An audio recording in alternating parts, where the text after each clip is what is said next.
passion series, I'm going to explain you the next source number 5, a mother's advice, एक माता की सलाह। प्रसंग यहाँ पर उस समय का है जबकि कुंती अपने पुत्र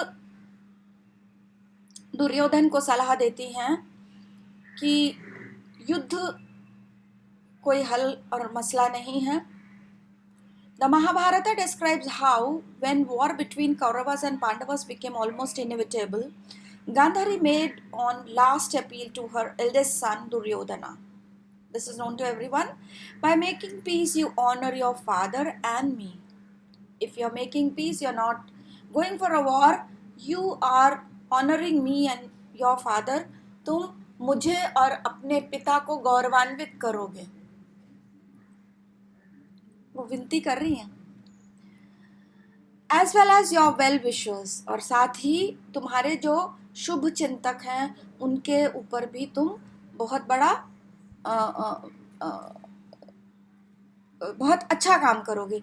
it is the wise man in control of his senses who guards his kingdom.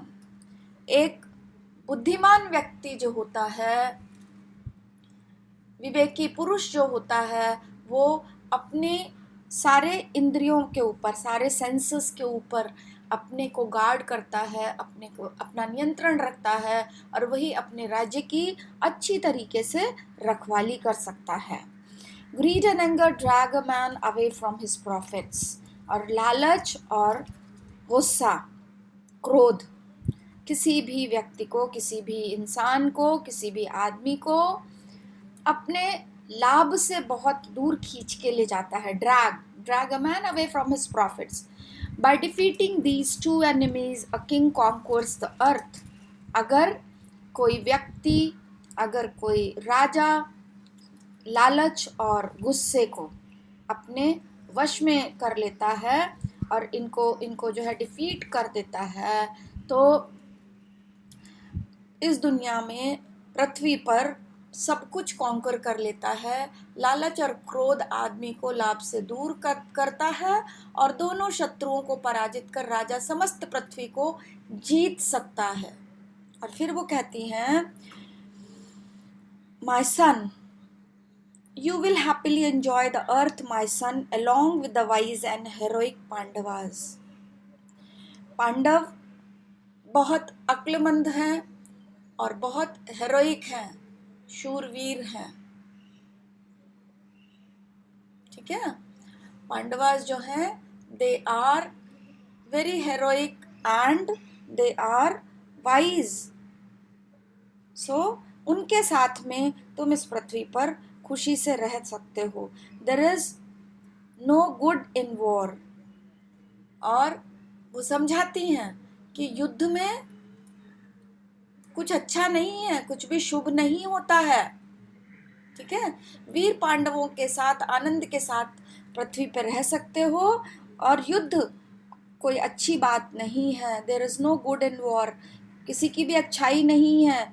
No law and profit, ना तो कोई धर्म है युद्ध करना, नो लॉ, कोई धर्म नहीं है और उससे कोई लाभ नहीं है, कोई अर्थ नहीं है। ना तो युद्ध धर्म है, ना ही युद्ध अर्थ है। Let alone happiness, nor is there victory in the end. ना तो उसमें खुशी है, ना ही उसमें विजय है। Don't set your mind on war, और तुम किसी भी तरीके से अपने दिमाग को युद्ध के लिए तैयार मत करो, अपने को युद्ध में लिप्त मत करो। और इस सलाह को Duryodhana did not listen to this advice and fought and lost the war. लेकिन अंत में दुर्योधन ने तो ऐसी सलाह को माना नहीं और युद्ध को हार गए। What Duryodhana did? He fought a war. When a king can conquer the earth, Duryodhana did not listen to the advice of his mother. Who was his mother? Kunti. And fought and lost the war. By defeating greed and anger, which all the two enemies, a king conquers the earth and can happily enjoy the earth. But this was not done by Duryodhana. What does the Mahabharata describes? The Mahabharata describes how and when war between the Kauravas and Pandavas became almost inevitable. Who is in the control of his senses? A wise man. The men are in the control of their senses. Okay. What drags a man away from his profits? Greed and anger drags a man away from his profits. Is that clear? Thank you very much regarding this source.